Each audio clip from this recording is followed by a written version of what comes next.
Nestled into the sides of these imposing mountains of western Iran are two significant historical sites.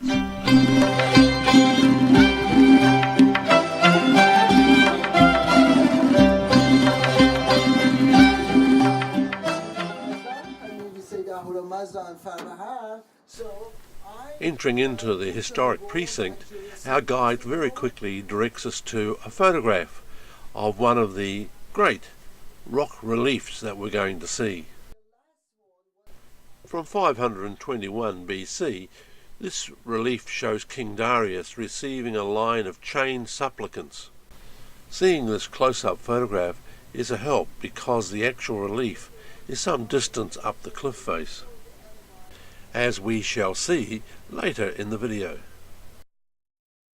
Each relief at the historic site has its own information board, but this one for Farhad Tarash simply tells us there is a mystery. Why was this great section of the cliff face excavated? 220 meters long by 36 meters high. It seems to have been stage one of some giant project, but what that project was, we don't know.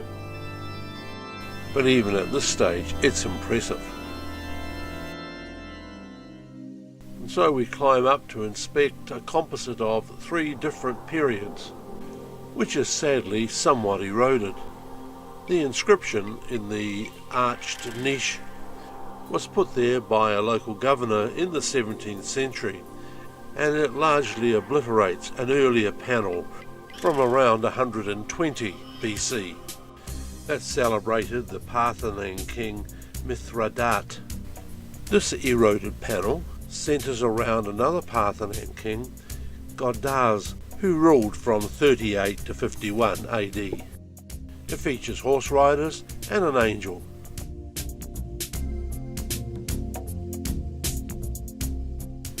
This small cave in the mountainside shows evidence of being used from Stone Age times to more recent periods. Surprisingly, we find a statue of the Greek superhero Heracles, who became known as Hercules in Roman times. Constructed in 139 BC, there is an inscription in Old Greek behind him, and he is resting on a lion's skin, which has something to do with his superhero status. But the key relief here in Bisotun relates to Darius, and unfortunately public access is restricted. It's 100 meters up the cliff, it's 25 meters wide and 15 meters high. Carved around the relief are about 120 lines of inscriptions which detail the achievements of Darius the Great. They are written in 3 languages, Old Persian, Elamite and Babylonian. And this is the best view I could get, but it comes from the photograph on the description panel. On the cliff face, a few meters below the Darius panel, archaeologists have identified a platform which could have been a place of worship.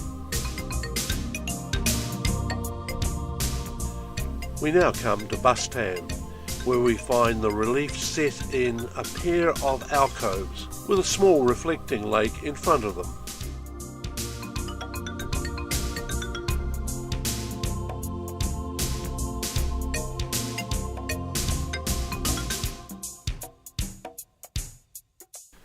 The larger of the 2 alcoves has a lot of interesting artwork, which includes a couple victory angels over the archway.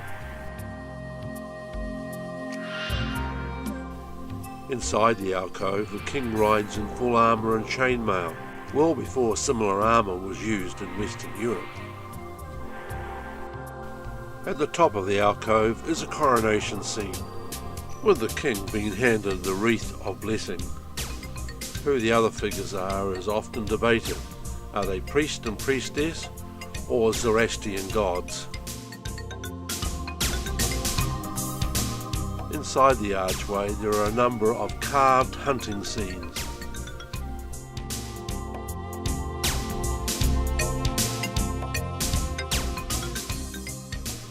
And also scenes which include elephants, And that's something that creates a lot of interest because elephants were not local to this area.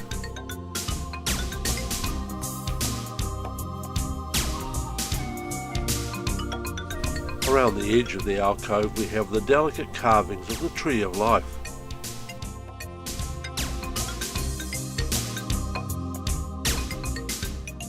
In the smaller alcove we have two figures side by side, equal height, each holding a sword the same way. This may have been Zafur III and Zafur II.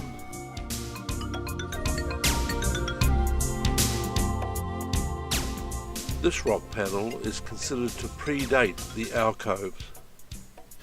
Researchers debate who the figures represent, but agree that one has been handed the crown, or ring of blessing, while watching on is the haloed Zoroastrian god Mithras, and they are standing over the body of either a defeated king or Roman emperor.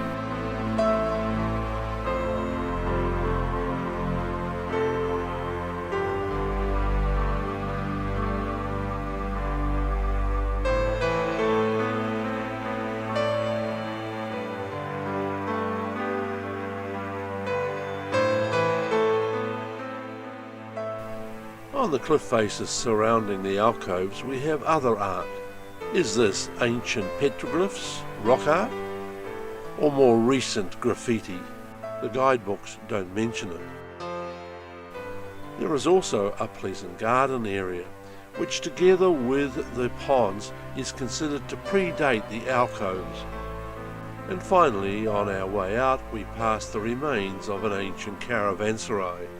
For this pass through the mountains was part of the ancient Silk Road.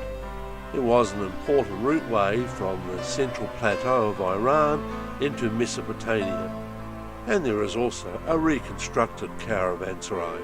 So all in all, this was a very interesting area to visit.